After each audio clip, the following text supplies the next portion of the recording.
PBA Games results October 4th at Ninoy Aquino Stadium.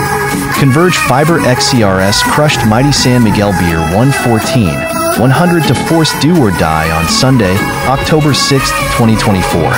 Converge made a big rally in the fourth quarter led by import Halen Jones, who scored 22 points.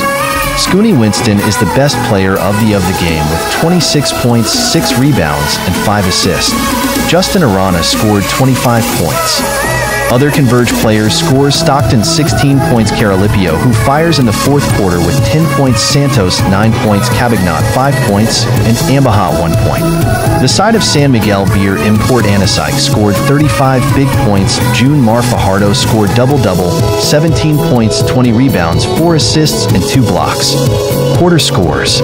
First quarter Converge 31 San Miguel Beer 29 points, second quarter Converge 51 SSN Miguel Beer 55, third quarter Converge 88, San Miguel Beer 79, and the last final quarter Converge leads by 14 points 114-100. On television interview, Converge head coach Franco Atienza admitted that a rubber match will different kind of game. He said, "We forced O or die on Sunday. No more stats and previews, everything is out of the window."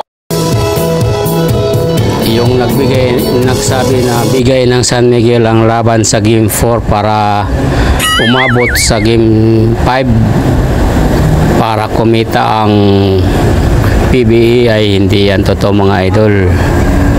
Kasi nakita nyo naman, Kayod Kalabaw ang kanilang import na si Anosiki. Umiscore ng 35 points, mga idol. At si The Kraken, John Mar Fajardo, nag-registered ng 17 points at 20 monster rebound. Halos wala nang pahinga si The Kraken, mga idol, para lang manalo.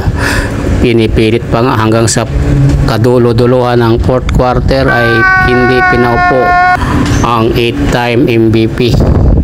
Pero wala silang nagawa nga dahil sa magandang rotasyon ng ball movement ng yung tinatawag na ball movement ba, mga idol, ng mga players.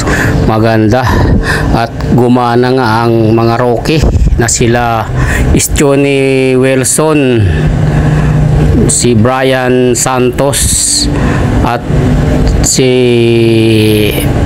Justin Arana, mga idol. Kaya hindi talaga masasabing bigay ang laban.